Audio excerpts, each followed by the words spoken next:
So now that we have a clear idea of what matter is, and that we could have physical or chemical properties and physical and chemical changes to matter, we're about to classify matter a little bit here. So again, with these, we start off the top of what matter is. It takes up space and it has a mass, and we know about the three basic states of matter. So basically, we're going to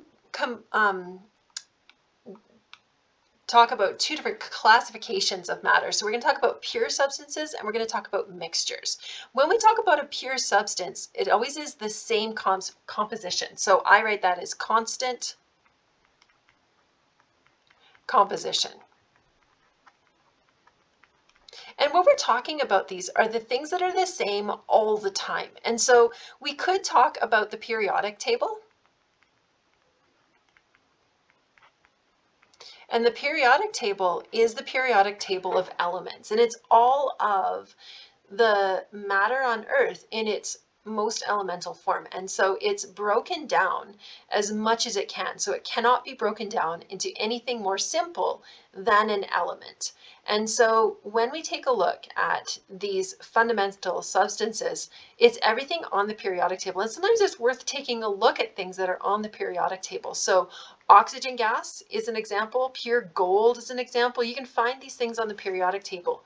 In your package, you should have the periodic table, and then the second page is all of the elements alphabetized, because finding things on the periodic table can be a bit of a Where's Waldo hunt. And so that can be really handy to have an alphabetized list of all of the elements. So if the question is something an element or not, well, try and look it up. Is it on the periodic table? And that'll help you classify matter.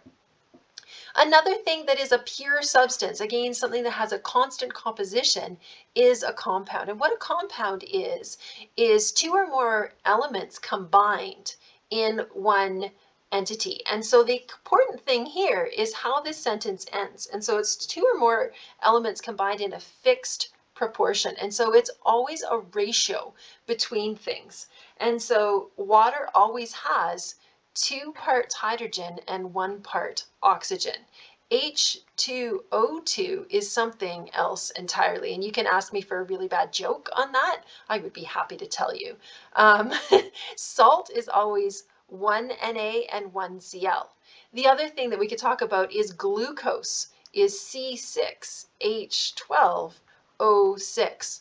Actually, glucose is an example of a carbohydrate, and carbohydrates are always 1 part carbon to 2 part hydrogens to 1 part oxygen. This idea of fixed proportion or fixed ratio is sometimes the way I say it.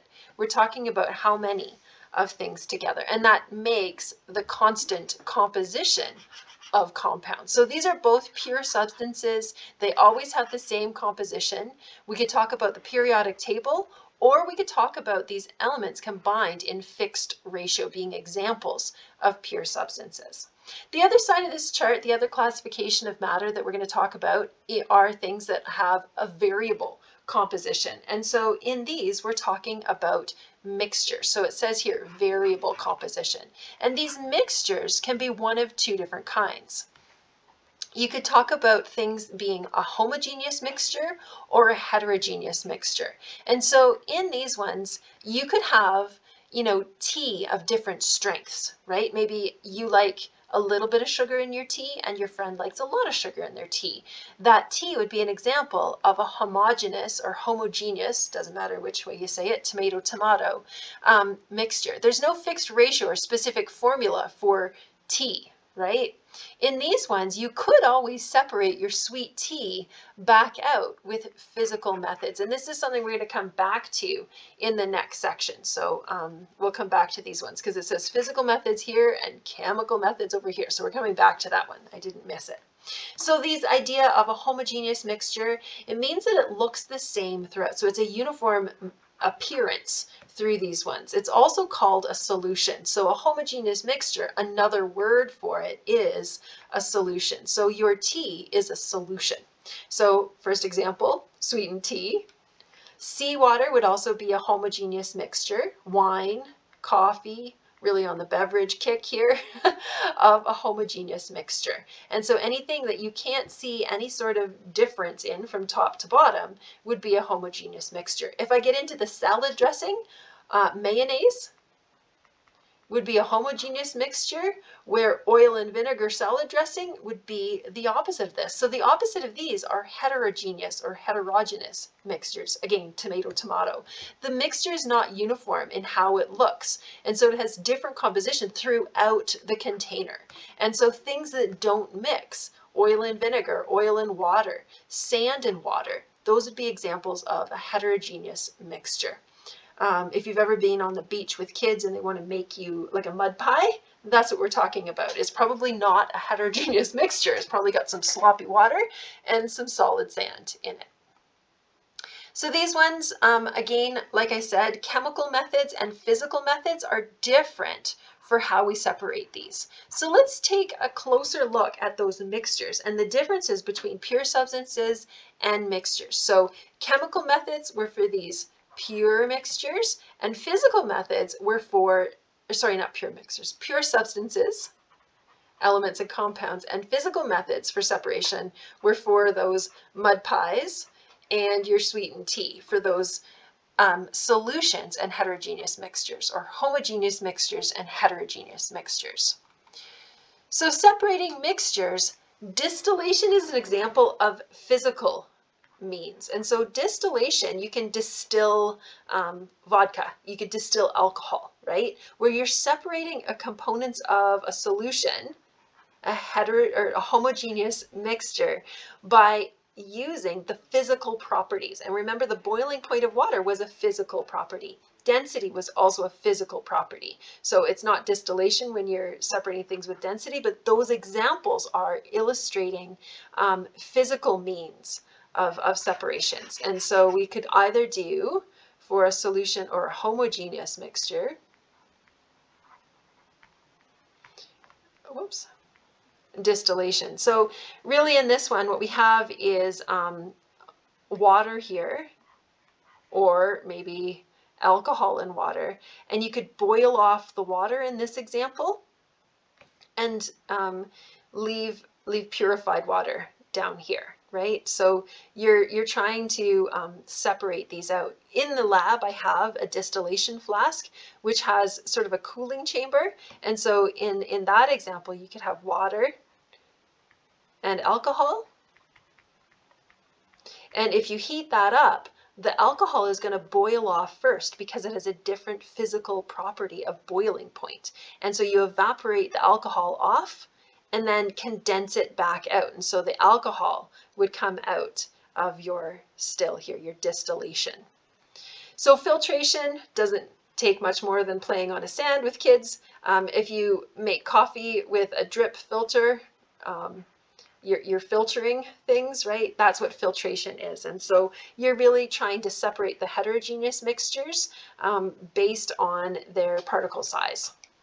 So let's classify some of these. So we really want to separate them into pure substances, elements and compounds, or mixtures. And we could talk about those mixtures as being solutions or homogeneous mixtures or heterogeneous mixtures. But this question just isn't asking that. Again, reminding you that the elements are on the periodic table. Compounds, we're talking about constant composition, so that fixed ratio of elements in a compound. So use your periodic table if you're not sure on some of these, and we'll go through and classify them. Again, with these, sometimes it's worth kind of getting them wrong and having a conversation about them. So carbon is on the periodic table, that's an element. Carbon dioxide, the formula for it is that would be a compound. Distilled water, distilled means that it's gone through a distillation flask. It's pure H2O. So that would be a compound. Tap water, on the other hand, is more than just H2O. It's H2O and everything dissolved in it. So that would be a mixture.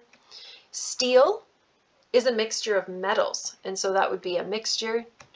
Oxygen, on the periodic table, so that would be an element.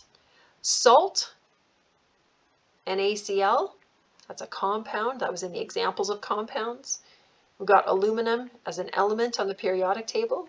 Sugar C6H12O6 is an example of glucose, or that CH2O would fit that fixed ratio, and so that is a compound. Pure silver would be an element.